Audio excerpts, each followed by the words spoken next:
अब बताऊं योगी आखिर सिंगापुर से क्या लेकर आएंगे, क्या कर रहे हैं वहां। विदेश दौरे पर योगी ने डील और निवेश के नए रिकॉर्ड बना दिए। 24 घंटे में, सिर्फ 24 घंटे में यूपी को 1 लाख करोड़ रुपए के निवेश का प्रस्ताव मिल गया। यह पूरे पाकिस्तान और बांग्लादेश के रक्षा बजट से भी ज्यादा है। पाक का रक्षा बजट है 72,000 करोड़ रुपए और बांग्लादेश का रक्षा बजट है 40,000 करोड़ रुपए।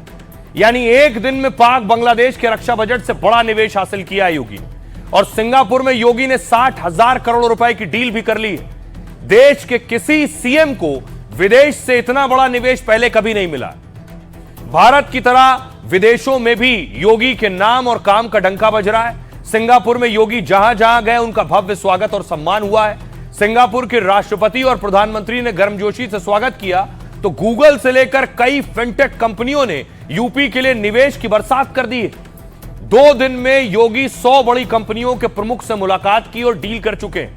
अकेले नोएडा इंटरनेशनल एयरपोर्ट के लिए 4,000 करोड़ की मेगा डील की है। सिंगापुर की कंपनी AI सेट्स जेवर एयरपोर्ट पर निवेश करेगी, जिससे जेवर एयरपोर्ट पूरे नॉर्थ इंडिया का सबसे बड़ा कार्गो हब बनेगा। और यहां विश्व स्तरीय एयर कैटरिंग किचन भी बनाई जाएगी, जो पूरे नॉर्थ इंडिया के एयरपोर्ट में बेहतरीन भोजन सप्लाई करेगी। सेमीकंडक्टर से लेकर ऊर्जा क्षेत्र में भी निवेश से हजारों नौकरियां मिलेंगी। और योगी यूपी को $1 ट्रिलियन की अर्थव्यवस्था बनाने का सपना पूरा करेंगे। बेशक योगी के विरोधी योगी की आलोचना और निंदा कर सकते हैं, लेकिन योगी यूपी में निवेश और रोजगार बढ़ाने की कोशिशों में लगे हैं। क्या कह रहे हैं सुनिए। 2029-30 में उत्तर प्रदेश को $1 ट्रिलियन की इकोनॉमी को बनाने के लिए किए जाने वाले प्रयास के क्रम में पिछले कल 2 दिनों से 100 से अधिक लोगों से हम लोग मिले हैं, जिनमें सिंगापुर के माननीय राष्ट्रपति जी से, सिंगापुर के माननीय प्रधानमंत्री जी के साथ, यहां के माननीय उप प्रधानमंत्री जी के साथ, यहां के माननीय होम मिनिस्टर के साथ, यहां के माननीय एनर्जी मिनिस्टर के साथ हमारी बहुत अच्छी सकारात्मक बातचीत हुई। कल से अब तक जो हमें प्रस्ताव प्राप्त हुए हैं, इनमें लगभग 1 लाख करोड़ रुपए के प्रस्ताव उत्तर प्रदेश में इन्वेस्टमेंट के भी प्राप्त हुए हैं, जिनमें 60,000 करोड़ के MOU हमारी जो टीम है इन्वेस्ट यूपी के साथ में अब तक यहां पे संपन्न हो चुके हैं। अभी हम यहां के अन्य इंडस्ट्री लीडर्स के साथ हमारी मीट अभी निरंतर जारी है। और आइए इस खबर के बाद आगे बढ़ते हैं। आज की एक और बड़ी खबर है दर्दनाक हादसे से जुड़ी।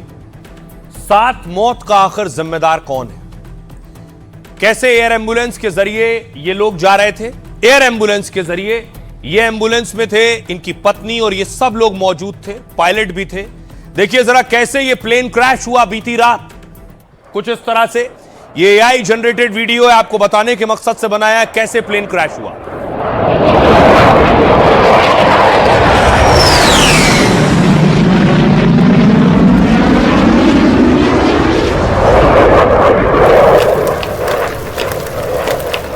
कुछ इस तरह से ये प्लेन क्रैश हुआ। ये दावा किया गया कि मौसम खराब था, खराब मौसम की वजह से प्लेन क्रैश हुआ। लेकिन अब देखिए जरा तस्वीर मैं आपको दिखाऊं।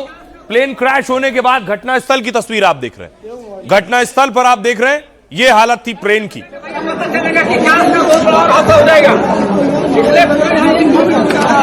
ये एयर इंडिया लोग अंदर में हैं, सब फंसा हुआ।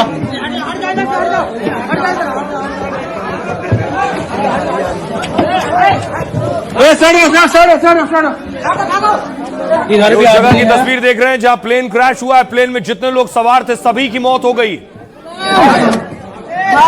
हाँ इधर है। प्लेन का हाल देख लीजिए।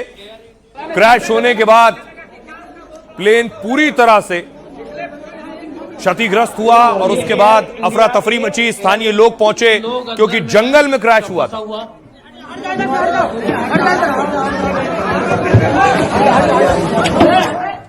उसके बाद सुबह हुई, लोग पहुंचे, स्थानीय लोग पहुंचे जो आसपास रहते थे। अलग अलग टीम्स पहुंची हैं, पुलिस पहुंची।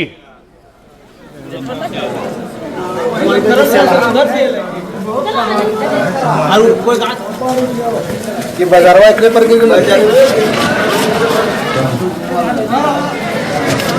प्लेन के हिस्से आप देख रहे हैं जो दूर दूर जाकर गिरे। अब देखिए जरा कहां से कहां जा रहा था ये विमान। रांची, झारखंड के रांची से उड़ा था।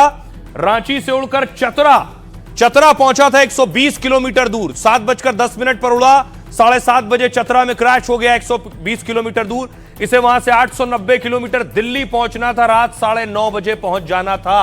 7:10 पर उड़ा था और लगभग 7:30 बजे ये प्लेन क्रैश हो गया।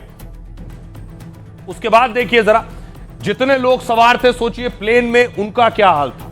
फौरन मौके पर एंबुलेंस पहुंची, सभी लोगों की मौत हो चुकी थी। ये है वो तस्वीरें जब एंबुलेंस पहुंची है, बॉडीज उठाई गई है, शवों की स्थिति बहुत खराब थी।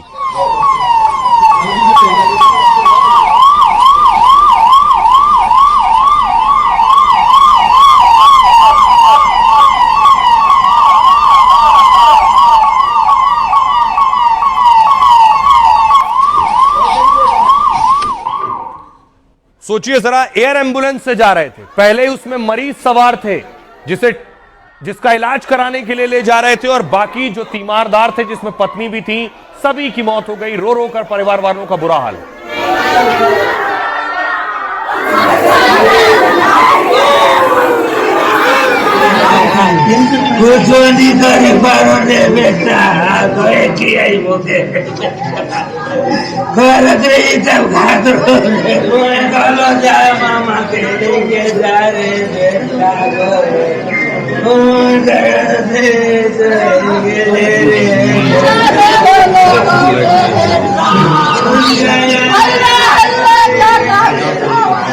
भाई आपको बताता हूं कि कैसे यह विमान हादसा हुआ है।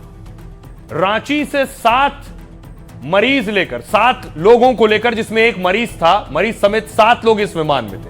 जिस वक्त विमान खड़ा उड़ा, तेज बारिश और आंधी आ रही थी। खराब मौसम के कारण विमान ने रास्ता बदलने की परमिशन मांगी। थोड़ी देर बाद एयर ट्रैफिक कंट्रोल से इस विमान का संपर्क टूट गया। उड़ान भरने के 20 मिनट बाद ही एयर एम्बुलेंस क्रैश हो गई। कल रात 7:30 बजे चतरा के जंगल में एयर एम्बुलेंस क्रैश होकर गिरी। आसपास रहने वाले लोगों को तेज धमाके की आवाज सुनाई दी। जब तक रेस्क्यू टीम मौके पर पहुंची, सभी की मौत हो चुकी थी। इस एयर एम्बुलेंस में पायलट, को पायलट समेत 2 डॉक्टर्स भी थे। साथ ही मरीज के साथ उनकी पत्नी और रिश्तेदार जा रहे थे। मरीज संजय कुमार को 16 फरवरी को रांची लाया गया। उनका शरीर 65% जला था, इसलिए उन्हें दिल्ली भेजा गया। और बताया जा रहा है परिवार ने लोन लेकर यह एयर एम्बुलेंस की थी। लोन लिया था, परिवार के पास पैसे नहीं थे। मरीज के परिजनों ने 8 लाख रुपए लोन लिया, तब विमान बुक किया। बता दें कि एयर एम्बुलेंस में हर तरह की मेडिकल सुविधाएं होती हैं। इसमें 1-2 मरीजों के लिए आईसीयू का स्ट्रेचर बेड होता है। सांस लेने में दिक्कत हो उसके लिए वेंटिलेटर भी होता है। मॉनिटर, ऑक्सीजन सिस्टम समेत सारी जरूरी चीजें होती हैं। शुरुआती जांच में हादसे की वजह खराब मौसम बताई जा रही।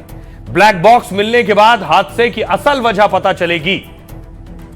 सुनिए जरा क्या कुछ कह रहे हैं कमांडर और स्थानीय लोग। अब यहाँ पे देखा तो यहाँ तो सब तो बचा तो कोई नहीं था, लाइव तो कोई था नहीं उसमें, लेकिन थे सब जो डेड थे तो उनको निकाला गया, रिट्रीव किया गया बॉडीज को इसमें से। तो क्योंकि मेटालिक बॉडी होती है तो उसमें फंसे हुए थे, पूरी बॉडी जो है उसमें इंटेंगल हो गए थे अंदर की तरफ ही पूरा।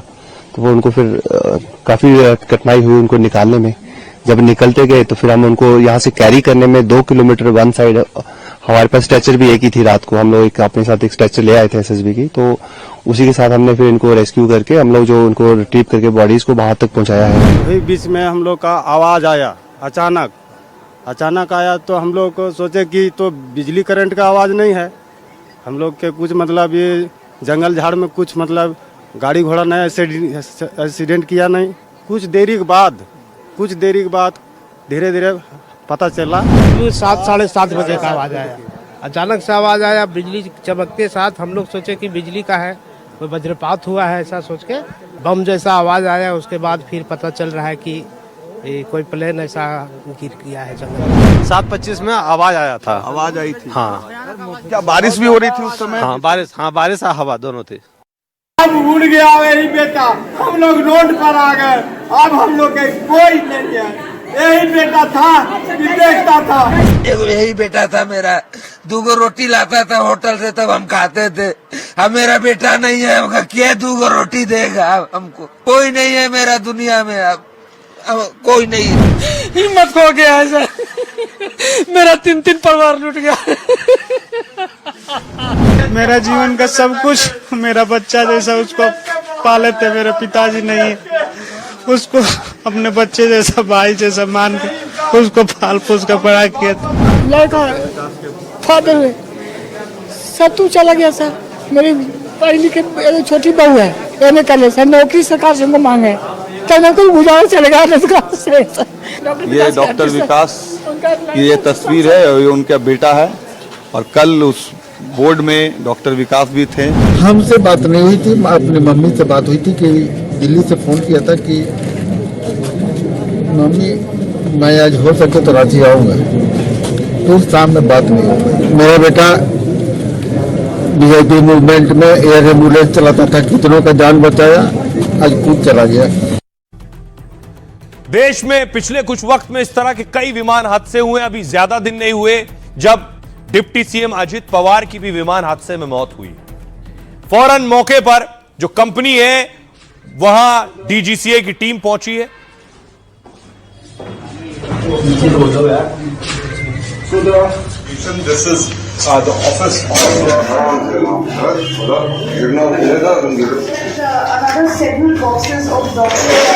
तस्वीर आप देख रहे हैं, कंपनी की ऑफिस पर रेड हुई है। एआईबी की टीम ने रेड की है और दस्तावेज बरामद किए हैं।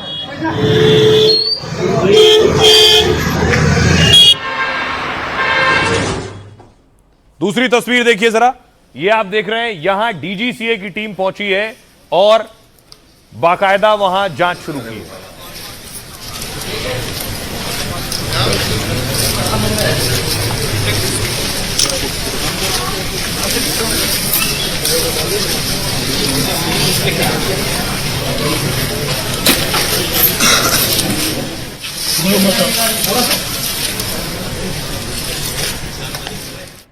अब सवाल यह है कि आखिर ऐसे हादसे बार बार कैसे हो रहे हैं। यह जिस कंपनी का विमान था जो एयर एम्बुलेंस हादसे का शिकार हुआ, वो रेड बर्ड कंपनी का है। दिल्ली की रेड बर्ड एयरवेज कंपनी की शुरुआत 2018 में हुई।